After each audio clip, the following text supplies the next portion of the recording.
কয়েক বছর ধরে বলিউড তারকাদের পারিশ্রমিক নিয়ে কথা হচ্ছে। করণ জোহর, অনুরাগ ক্যাপ সহ অনেক প্রযোজক ও নির্মাতা অকপটে বলছেন, তারকাদের আকাশচুম্বী পারিশ্রমিকের কারণেই হিন্দি সিনেমা ডুবতে বসেছে। আরও একবার পারিশ্রমিক বিতর্ক নিয়ে সরগম বলিউডে।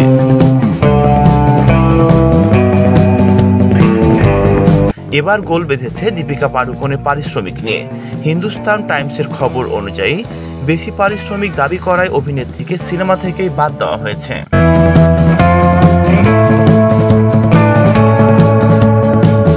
দীপিকা পাড়ুকোন ও প্রভাস একসঙ্গে কালকি 2898 AD ছবিতে কাজ করছিলেন। বলা হচ্ছিল যে দুজনে অ্যানিমেল ছবির পরিচালক সন্দীপ রেড্ডি ভাঙ্গার আসন্ন ছবি স্পিরিটে একসঙ্গে কাজ করবেন।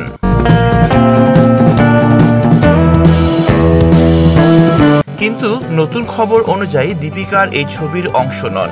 নির্মাতাই নাকি দীপিকাকে ছবি থেকে বাদ দিয়েছেন। একাধিক ভারতীয় গণমাধ্যমের খবর অনুযায়ী দীপিকার অত্যাধিক দাবির কারণেই নাকি সন্দীপ এমনটা করেছেন। দীপিকার দাবি ছিল তিনি মাত্র 8 ঘন্টা কাজ করবেন।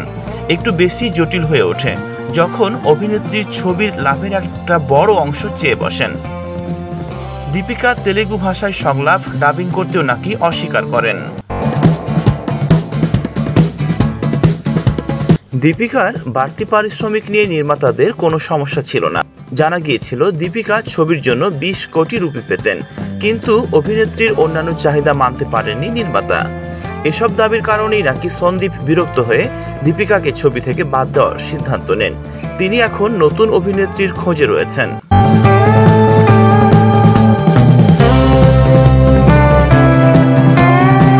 এর আগে ভারতীয় গণমাধ্যম পিঙ্ক ভিলার প্রতিবেদন প্রকাশ করে দীপিকা অন্তঃসত্ত্বা হওয়ার কারণে ছবির শুটিং দেরি হচ্ছে। 2024 সালের শেষের দিকেই ছবিটির শুটিং শুরু হওয়ার কথা ছিল, কিন্তু মা হওয়ার পর দীপিকা নিজের কাজের ধরনে কিছুটা বদল আনতে চেয়েছেন। সেজন্যই তার শর্তে রাজি না হলে চুক্তিপত্রে স্বাক্ষর করতে অস্বীকার করেন। তবে এই বিষয়ে দীপিকা বা সন্দীপের আনুষ্ঠানিক মন্তব্য পাওয়া যায়নি।